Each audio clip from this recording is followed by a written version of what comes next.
epidemic has claimed dozens of lives in this country. It's the flavor of the straw the kids in. It's a health emergency. Doctors blaming the habit for the death of 28-year-old Kyle Boyd. His mother found him that morning with a vaping pen in his bed with him. I mean, you know, this is the addiction that nicotine has on you. Now his family is carrying on his legacy by spreading the word and hopefully saving lives. I feel strongly that Kyle's passion has always been to help people and to get them the help they need, and I think that now is a time to really take up the cause. And Kyle's story has really shaken up the Central Florida community, and this morning we are joined by Kyle's mother. This is Kimberly Boyd, and his stepdad, Kevin Lebrecht. Thank you both for being here this morning. I'm so sorry for your loss. Kim, I know this is extremely hard to talk about, but I want to let our viewers know that you were actually the one that found Kyle in his bedroom. Tell me what was going on that morning.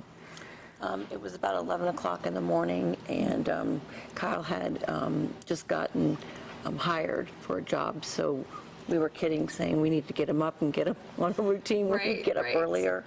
And so I knocked on the door, no answer, so I went in, and he was laying in bed, and he just was making like gurgling noises. So I was trying to wake him up by, you know, Kyle, that whole routine, trying to shake him, rubbed in his sternum, no response. So Kevin heard, and I called 911 immediately, and they had me we put him on the floor and start CPR, and performed CPR until the paramedics got there, which they got there very quickly. And they worked on him for about 20 minutes, and when they took him to the new emergency Advent Health on 50, he was basically dead on arrival, and they worked another 10 minutes to get him stable so they could take him to Advent Health East, and then they worked on him nonstop. The care there was fabulous, but he didn't have any more brain waves. He was, you know, very, very lack of oxygen for so long. Right. So.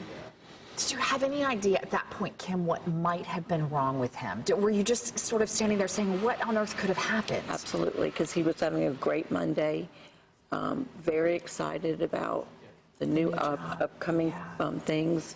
Had gone out to play Dungeons and Dragons, came home around 10:30, 11, and, you know, talked to Kevin and going to bed, and that was it. His life was over, basically.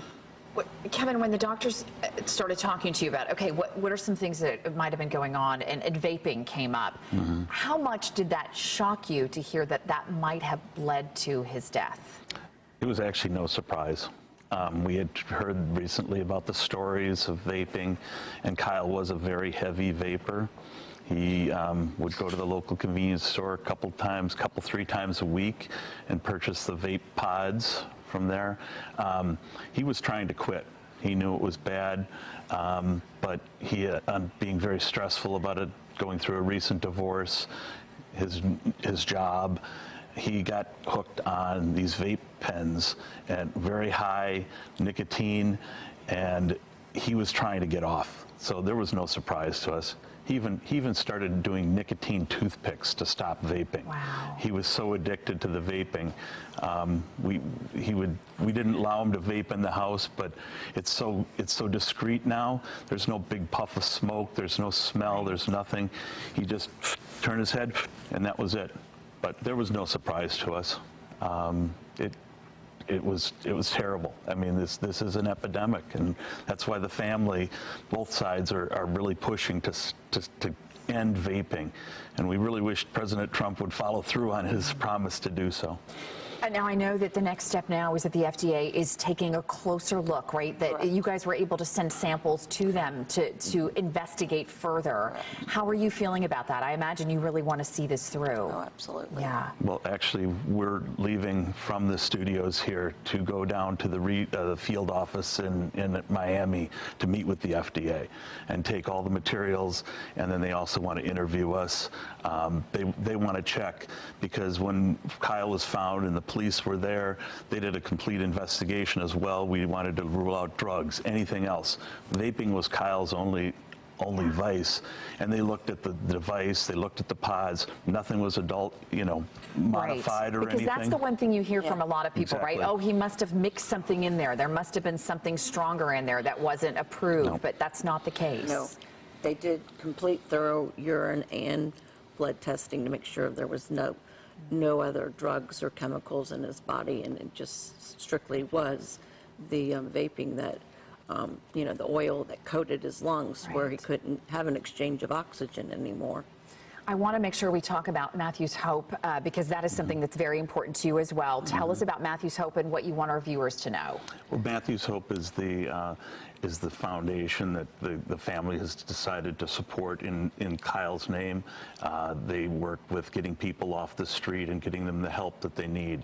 So, And people who are going through recovery from That's addiction. wonderful. That's wonderful. Well, we are so grateful to the both of you for coming in and sharing your story because you will help countless others. And we're, again, so very sorry for your loss, Kimberly. you. Thank you so much. Thank you for coming in and sharing your story. God bless you both. All right, Danielle, we're going to send over to you. Amy,